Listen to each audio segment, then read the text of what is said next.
This is the thing that you need to go into this, just knowing how big do you actually truly want this to grow. It can grow out of control, and that's probably the biggest issue that many startups have. Do not realize the demand for the services. It's very easy to just say, okay, I'm going to help everybody. I'm not going to have a wait list, right? Like, you're going to grow out of control.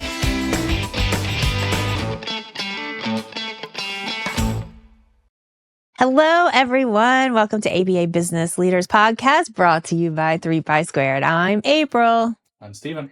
Well, hello, everyone. Just on the record, before we get started today, I just need to say that Steven, I got a haircut. Just told me I was right.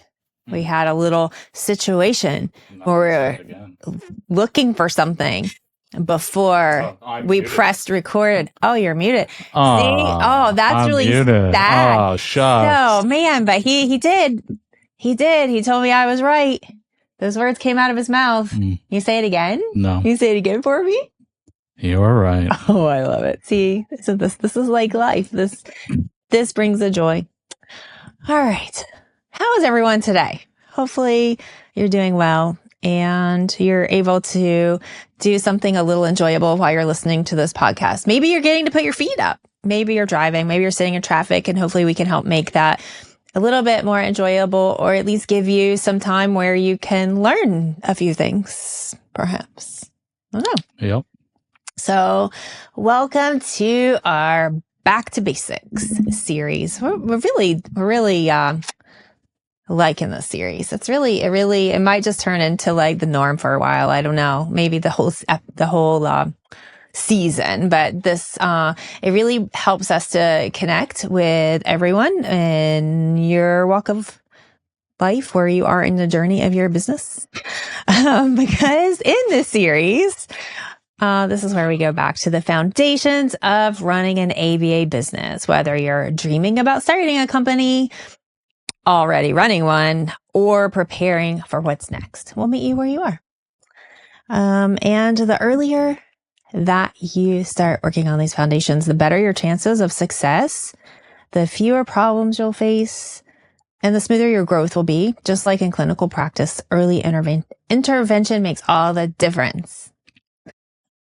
So we're going to focus on one core business topic and talk about what it means when you're starting, scaling, or transitioning. So no matter where you are in your journey, you'll walk away with clarity and next steps. Are you ready for this? Oh, I'm ready. I'm ready for today's topic introduction. And just so that you're all aware, we do provide free right now CEUs for our podcast. We're up to 25. Just go to 3Pi2, click on courses, and you will see the ABA Business Leader podcast. Yes. You get 25 free CEUs. And we also have our billing tips on the website under consulting. That's free. And we have our business startup list that is free on our website. And we also have our Readiness for growing quiz that I would highly recommend taking before you start growing. Yeah, we have lots of really cool resources for you, and you can find some links in our show notes as well. Yeah, and we also do free consults. So if you have any questions after our podcast, feel free to book a free consult, and you'll get to talk to me. And then we also have our hotline. I don't remember the number. I'm not looking it up at this point. Stay tuned, and we will tell you our hotline number at the end of the episode. Like something to look forward to, right? So today we're talking about one of the most misunderstood words in business. Do you know what that is? I don't know. Success. I thought it was TPS reports. And what is that? I don't even know what that is. That's fine. Somebody will know what that is. Okay, cool. Cool. Wow. If you know what that is, email me and I'll give you a 10% discount. Oh my goodness. On one item. Oh, one item. Yep. Okay. There you go. TPS? TPS reports. Okay. Must be an engineering thing. Nope. Really? It's a movie reference. A movie reference. Yep. Oh, do they get an extra 5% if they know what the movie is? Well, that's what they have to tell me. They have to know. Have to tell me what it is. Yeah. All right. Don't look it up on the internet. You have to know. Oh, that's cheating. Yeah, that's cheating. Don't cheat. Yep. You just have to know it. You have to just say, oh, I know that movie. Cool. Cool. So how many of you out there listening, when you hear of success for business, think numbers? Like, raise your hand. I can see your hand. Well, like revenue, profit. Well, even client count, right? I think that's it's like a really cool thing to be like, I have a long waiting list, right? I feel like that's one way we measure success in this field is like, I have a really long waiting list. But yes, revenue, profit. I don't know. I'm trying to brainstorm any other. I'd like to let me know. Tell me, comment, on this if you're watching it on YouTube, because we are also on YouTube. Come see us on YouTube. And you can comment there. But yeah, like what would you think of when you think of success especially in the ABA business world? How many board games we have? How many board games? Oh yeah, in the toy room. Yeah. How many cans of Play-Doh that are like still on the perfect mushy shape and not dried up? What is that game? Oh, what is it? I can't remember the board game that you guys were always fighting over. Candyland. There you go. Yeah. How many copies of Candyland? Candyland. Yeah, because we had like several programs running around it. Like, and you could break it down to really simple steps. Like when you're at that stage teaching board games to kids, and then you're like generalizing colors and turn taking all the fun stuff. Good times.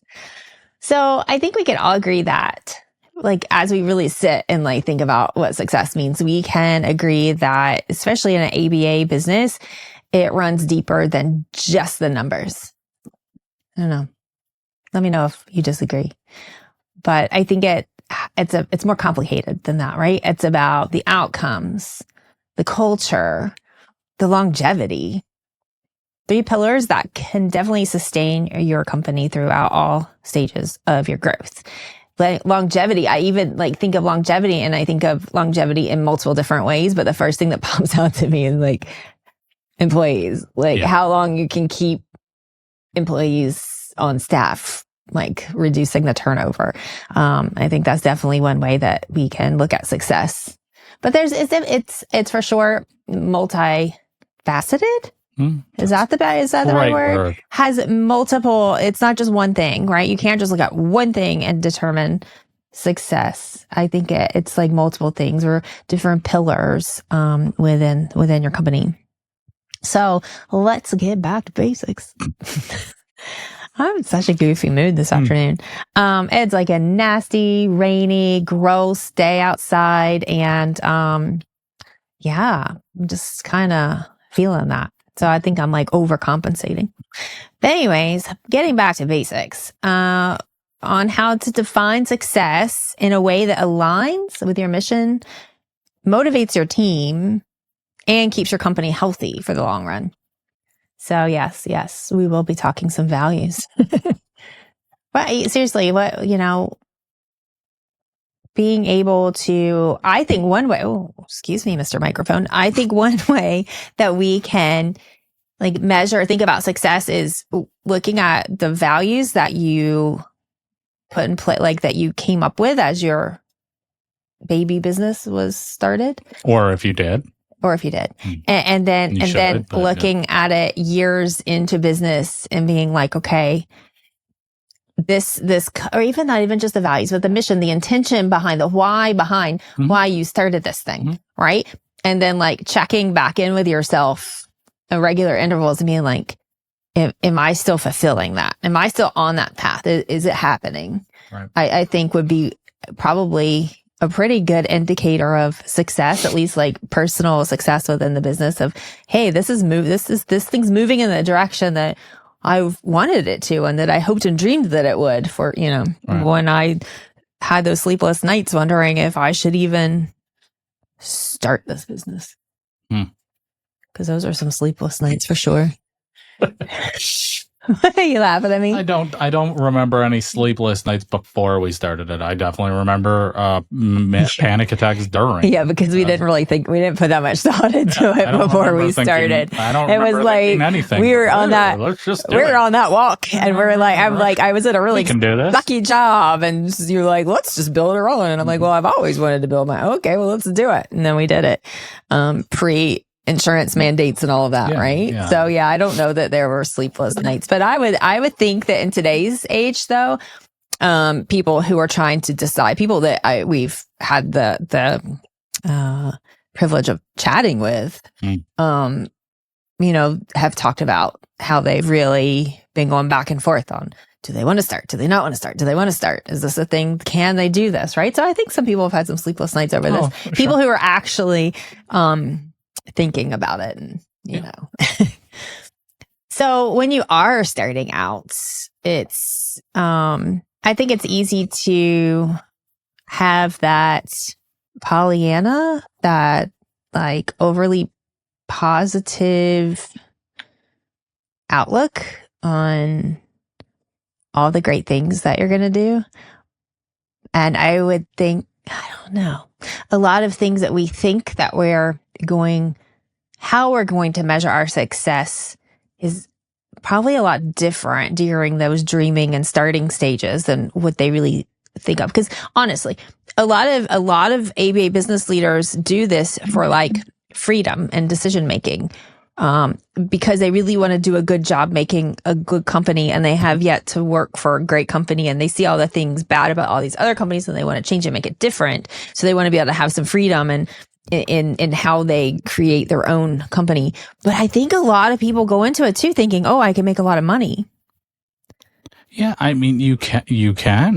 If you set it up right. Right. They see like the reimbursement rates, and they think, oh, well, I can just do this for myself, and then I can make this amount of per hour versus getting it through a paycheck after it's gone through all the siphon for the company. Right. Not saying that you're wrong if you think you're in it for the money, because you can't. No, you can't just do this for the money. If that is your only motivating factor, then don't do this. Don't do it. And as you're in those beginning stages and you're thinking about growth, or you're not thinking, see, that's the thing. There's like a couple different types of starters and beginners, right? There are those who they're like, I'm not growing, I'm never growing, and they really truly don't. They stay small forever. I haven't met very many of those. They're like the unicorn. Yes, they're the unicorn. If you are one of those people, reach out, because I'm curious how you work. I'd love to have a conversation with you. But there's also those same type of person who comes and says, I'm going to be small. I'm not going to grow. I'm not going to open a clinic. I'm just doing this small thing. I just want to stay personable, and I just want to. It's going to be me. Small. Maybe I'll get a couple texts. Maybe, I'm not sure yet. And then I talk to them in 6 months. I was going to say a few months later. Yeah, they're hiring like their fourth BCBA. Yeah. Right. So yeah, like this is the thing that you need to go into this, just knowing what this looks like how big do you actually truly want this to grow, because it can grow out of control. And that's probably the biggest issue that many startups have, is that they do not realize the demand for the services. I mean, you have some idea, you know that, like, right? But when the parent is calling you, knocking on your door, emailing you multiple times saying, I need your help, and you do not have a clear plan in place, is very easy. I know that there are some of you listening there that are like, ugh, why are you talking about me like that? It's very easy to just say, okay, I'm going to help everybody. I'm going to accept every contract. I'm going to I'm not going to have a wait list, right? Like, okay, you're going to grow out of control. You're going to grow too fast, too quickly. And it's, again, we get into this scenario. We've said this a million times, but in a couple of years, I'm talking to you and you're saying the only difference between me and the company I left is it's my name on the door now. And that is a terrible feeling to have. I promise you, it is awful. So let's not do that, right? And so knowing what success is for you is super important. Mm-hmm. I think it's you can look at, like, I still feel like you're knowing your intention and setting, like, knowing your core values ahead of time are super important in like the planning stages or in the initial beginning stages. I had to get my Bucky's coffee mug. I know. I posted something on social media and I was like, with a little question box thing, and I was like, who knows where I went to? And that place nothing. is insane. Nothing. I've got nothing. Really? So who knows Bucky's? Is it an East Coast thing? I don't know. We re-entered into the States and we had like a whole road trip, and out of all the things that we could do as we were passing through like all the major cities on the Eastern Seaboard, people are like, you've got to go to Bucky's. So we went to Bucky's. Wow, flash your mug again. I don't know. I might get a copy right. Oh, it's just a mug. It's all good. No. So yeah. So maybe. So tell, like, do you know Bucky's? If you know Bucky's, I want to hear your experience, because that place is wild. Yeah, I've never seen anything quite like it. It's a whole thing. Maybe we were like I am very much proudly an American, but I started to feel like maybe I've been living in Canada for too long, and like I was like, whoa, I don't know, like, wow. Yeah. So anyway, so back to success. I mean, Bucky's looked pretty successful. If you're going to count success in how many people are in your one building, you can cram into your buying the food and the stupid mugs and the tchotchkes. Yeah, I got the best, like, kind of like not a Stanley, but like a kind of like a Stanley, knockoff Stanley Christmas mug. I'll have to bring it out soon. It's like the tackiest, most joyful Christmas mug. I can't wait. I guess I could. Like, we're putting our tree up this weekend. We're doing the early November tree launch. And so I'm going to be bringing out. And if Bucky's wants to sponsor the podcast, I'm open to negotiating a price. How interesting that would be. Problem with saying, so you know what business leaders brought to you by Bucky's. You know what I was thinking though? I was like, when I used to drive hours a day between clients. Yeah. How cool would it have been if I had a Bucky's in my route? Yeah, that'd be really. How would it have been really? Maybe it would have gotten old pretty fast. Maybe. I don't know, but like, I'm sure during the day it's not, like, because we went on a Sunday afternoon, like, in Virginia, right? Yeah. So, anyways, yeah. All right, let's move back on to success. But seriously, looking at, like, I still truly feel that knowing your why, going into this, setting your intention, knowing what your values are.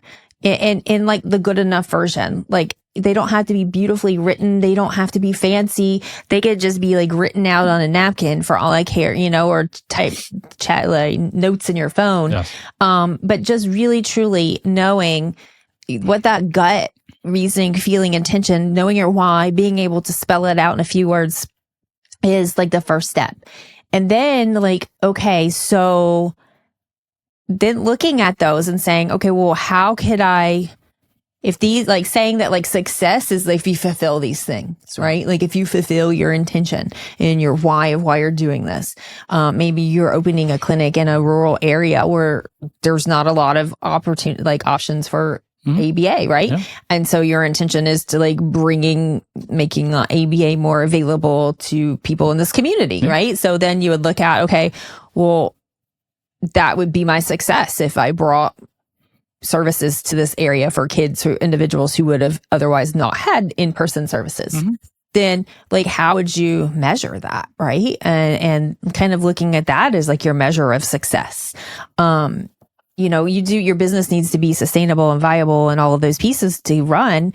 But if your ultimate goal isn't to, like, come out of this making a lot of money, that's not your definition of success. I'm not saying that doesn't mean you can't make money. Right. But you can have a very profitable company if you do things right, sure, right? Yeah.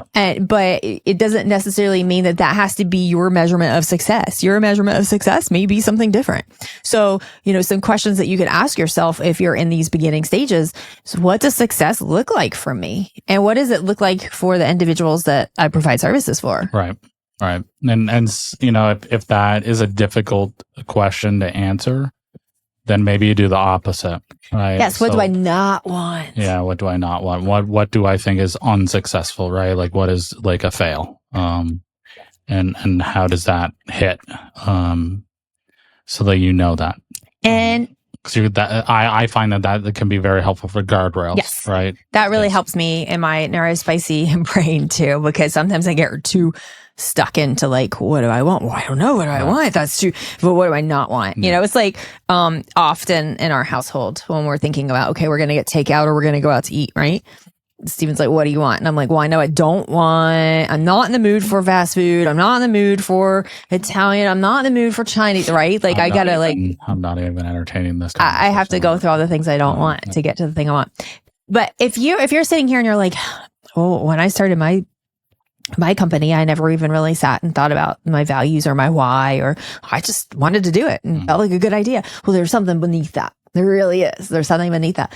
And, or if you are in the stages of starting your company and you're really trying to come up with like what your values are and everything, like reach out to me. I love nothing more than oh my gosh, it fills me with so much passion and so much joy to sit down with business leaders and owners and talking about your why and helping you to parse out what your why is and helping you to like look through your values or to understand your values or come to that point where you can put your values, like embed them within your day to day. Cause I just love it. I get to talk to some amazing business owners and hear some really cool stories. And it just keeps me on fire for staying in this field, hearing the intentions and the why and the passion, and the values behind so many business owners. I just love it. So reach out to me if you want to chat about it. Some other things for those beginners would be, what would a sustainable, balanced work week look like? Not just a profitable one. So also like, what would a successful, like, business look like for me as an owner, for my staff, right? How do I want them to, for your family, for their families, for your learners, right? Do you want to be able to meet them where they're at? Do you want to be able to provide full-time services? Do you want to, there's that whole daytime void, and all, I know there's a lot of barriers that we have within that. However, like, in a perfect world, what does sustainable balanced work week look like? And then from there, looking at those barriers and saying, okay, well, we know this is a occurring barrier. What are some things that we could do to potentially put in place to at least reduce this a little bit? And knowing when you're starting up, it's like a work-life balance may be, I don't, you know what? Like, I don't even like work-life balance. I don't like that phrase. It just bothers me. I don't like balance because it gives a false sense of that everything's going to be like perfectly balanced all the time when it's not. Things are going to shift and give and go back and forth, and you have to determine for yourself what your boundaries are. And you can do that by knowing what your values are and what your why is. Yeah, I guess, like, you know what, you should really enjoy, like, you should, and I don't typically enjoy using the word should, but you should enjoy your business. But if you are burnt out, then come talk to us, right? But you really want, like, you should be happy going to work, and it shouldn't be that big of a deal if you have to work a 60-hour week. And also, just because you enjoy work doesn't mean that you don't enjoy other aspects outside of work that you don't want to, I understand. It's just like some people, you'll hear on a podcast, oh, well, you shouldn't work after this time, or you shouldn't do this or that. Well, I say that, but I say according to, I'm not telling everybody they should cut off work at 5. Whatever works best for you. If you're like, let's get up at 1 a.m. and do a few hours of work kind of person, I mean, go you.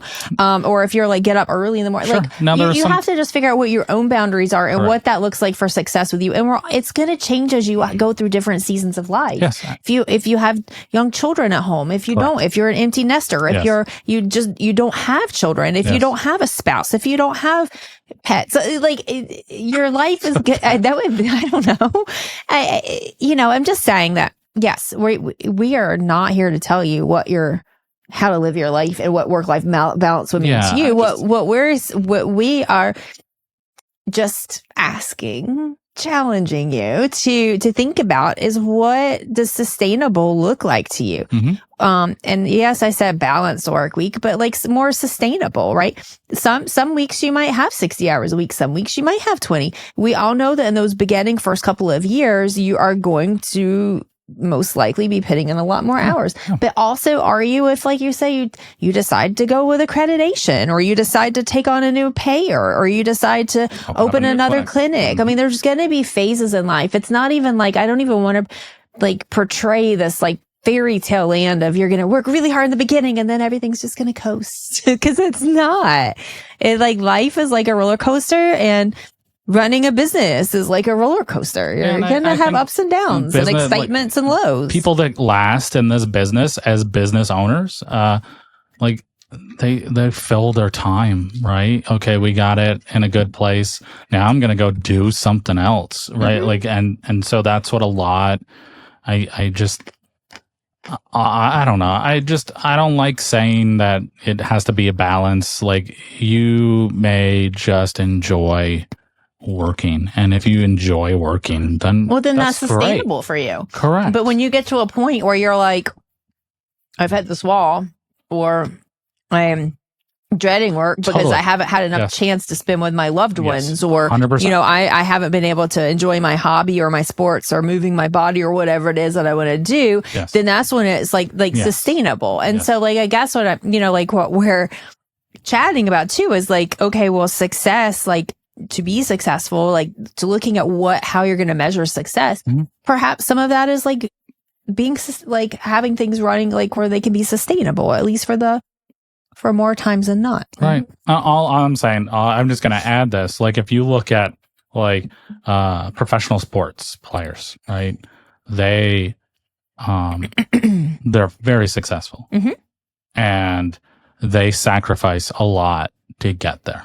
Absolutely. And I don't, like, you could ask them, hey, is it worth it? And probably most of them would say, absolutely. Right. Yeah. So I'm just saying that, you know what, maybe to create this successful company, I have to sacrifice some friend time, or I have to sacrifice some free time, maybe temporarily to create this successful company that I want. So it's your choice. Yes. You have a choice. Yeah. And I think too, sometimes when burnt out business owners, when I sit down and have conversation with burnt out business owners, a lot of times they say they feel stuck, or they say things that lead to me thinking that they're feeling stuck, that they don't have a choice. Right. And that's what we work through. Right. Right? You do have a choice.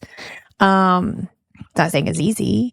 And so, but that's part of the beginning work is, what do you want this to look like? How do you want your life? Now, yes, it's going to change. But the overall like reason behind it, your why is pretty much going to guide you the whole way. Yeah. What that looks like depending on the phase that you're in, it might change a little bit, right? Yep. And the last thing I'll say, and then we can move on. But like, so if you're working 80 hours a week for the first 6 months, probably normal. But if you're working 80 hours a week and this is year 7, and you don't feel like you can continue doing this, then we have a problem, right? And so this is where it would be nice to rewind the clock, and I know that we can't. For anyone listening to this that is just starting out, this is why we're talking about this, so that you can say, okay, this is what a successful company looks like to me, and this is as big as I want to get, and I'm going to stick to that.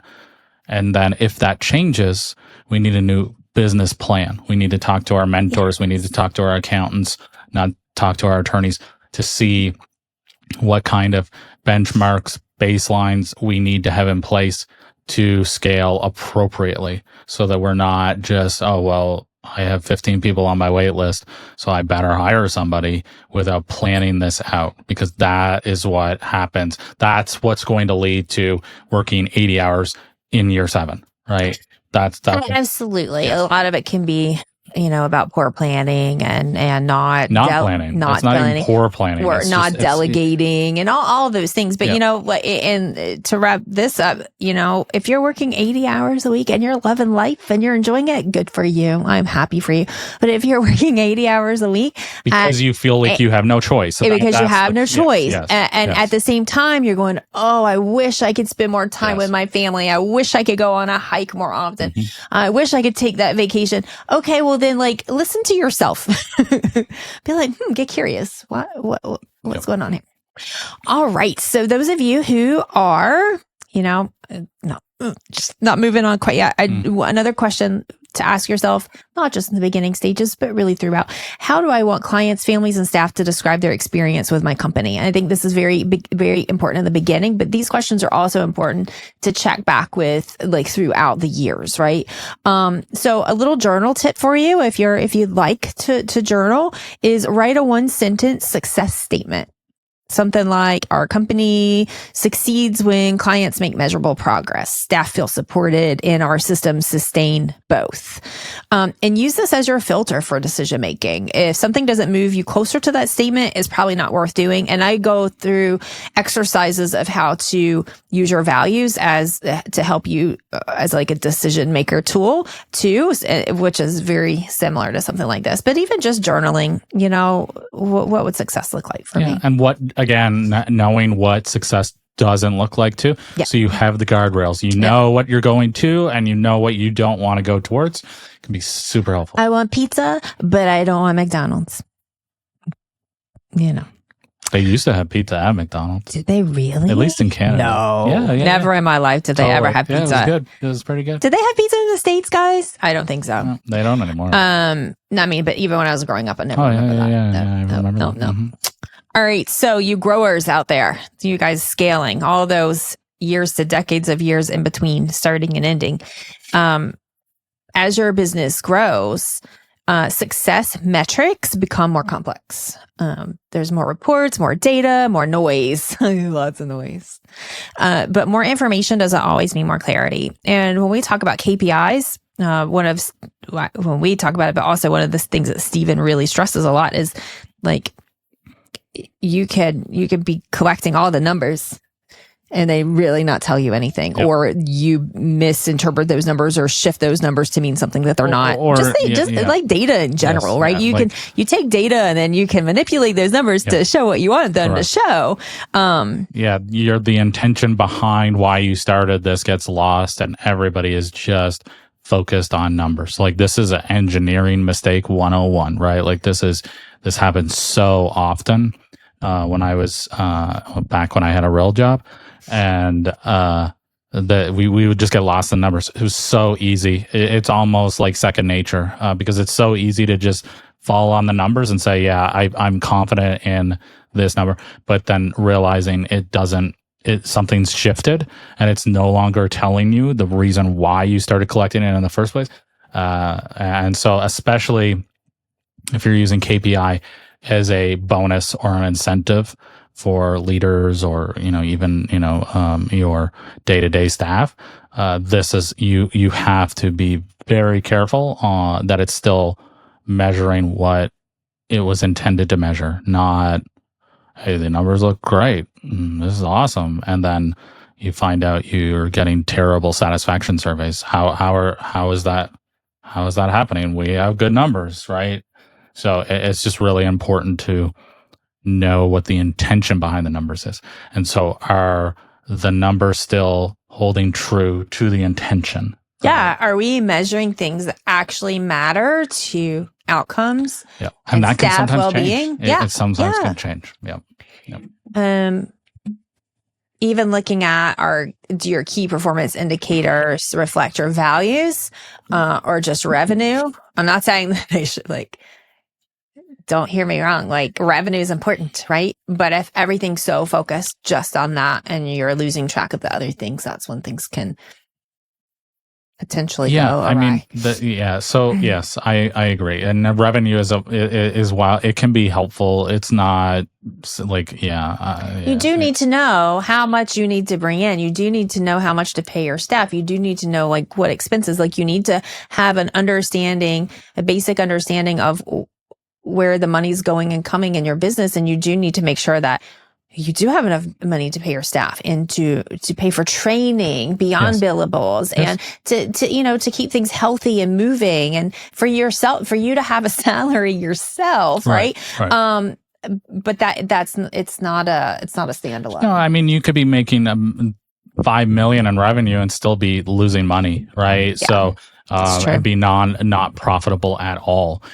That's very, very easily. You accept the wrong rates, or you haven't rate negotiated in 10 years, right? You can have a huge caseload on multiple clinics, and then wages increase, and we were barely making it by, and now we're not. And then you focus entirely on getting people in the door at lower rates so that you can get enough billable hours to maintain some kind of profitability.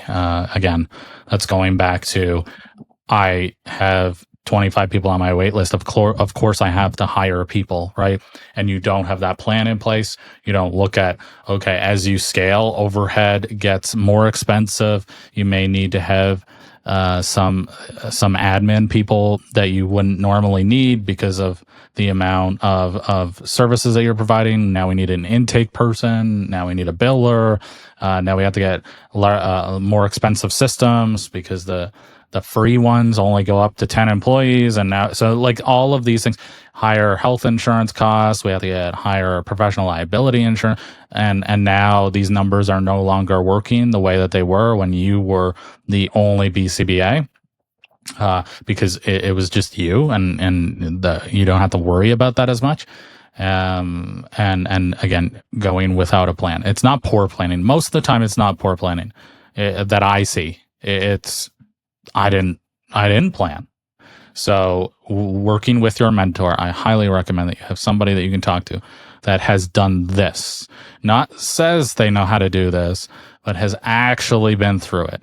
And then having an accountant and an attorney that can help you through this. Legal Shield, super inexpensive for an attorney, and Margin Keepers. You need to talk to Margin Keepers to help with the accounting side to make sure that you're setting yourself up for success. And you can get a free consult with them on our website. Highly recommend talking to them. Highly recommend it. So these things have to be in place. They just do. In order for this to be successful. Even if you are focused on clinical outcomes is the only benchmark that I'm worried about. If you can't pay your bills, if the lights don't stay on and you can't afford to pay payroll, you are not successful because you're no longer providing clinical services, right? So it's just, it's really important. Yeah. So kind of a journaling exercise for those of you guys in the middle. Choose 3 success indicators if you don't already have something going on, and you don't have to just start here. Just choose 3. Yes. Like one for finances, maybe one for people, one for quality. I don't know. You can choose. Yeah. And start small. Please start small, because if it's kind of like working out, do it, start slow and scale yourself up, because it's very easy, especially if you're like, I got to do the thing now. And you take, we're going to collect 25 metric and we're going to look at all of these things. And then what more than likely happens, because I've seen this in the ABA space and also in engineering, people just, I don't care. I'm not doing this anymore. It's too much work. Yeah. So like, for example, like finance, maybe 3 months of operating reserves, people, staff turnover below 15%.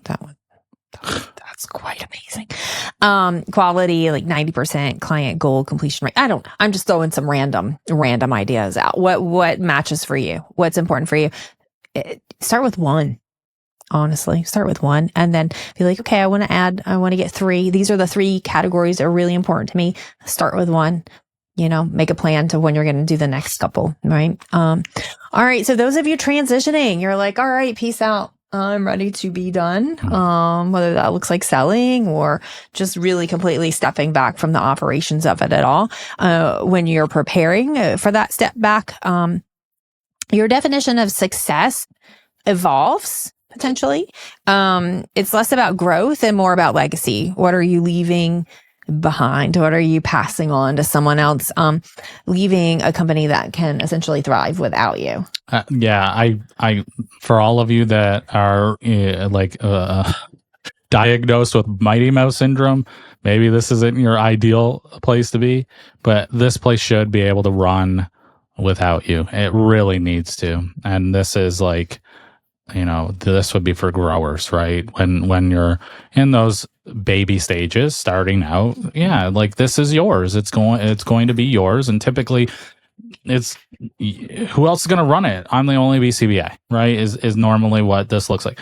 But once you get into, 20, 30 employees, this place has to run without you so that you can take a vacation. The last podcast we did, heaven forbid, there's an accident, right? You have to take care of a family member. You have aging parents possibly, and you have to focus on them for a while, and you can't do 90 hours a week. So these things need to be in place so that it can run without you. Yes. If you haven't already, go back probably one episode and, look at listen to the emergencies episode. There's a lot of good information about that too that can kind of goes along with this a bit. Yep. All right. So what are some things that you can ask yourself if you're at this stage of the game? Could someone else step in and see my mission in action, not just in writing? Are our systems and culture strong enough to sustain without daily oversight? And do I have clear metrics that show the company's stability to a potential buyer or successor? And I really think that you probably are starting to see a theme here that each episode, when we get to this segment about those in transition, what does that mean?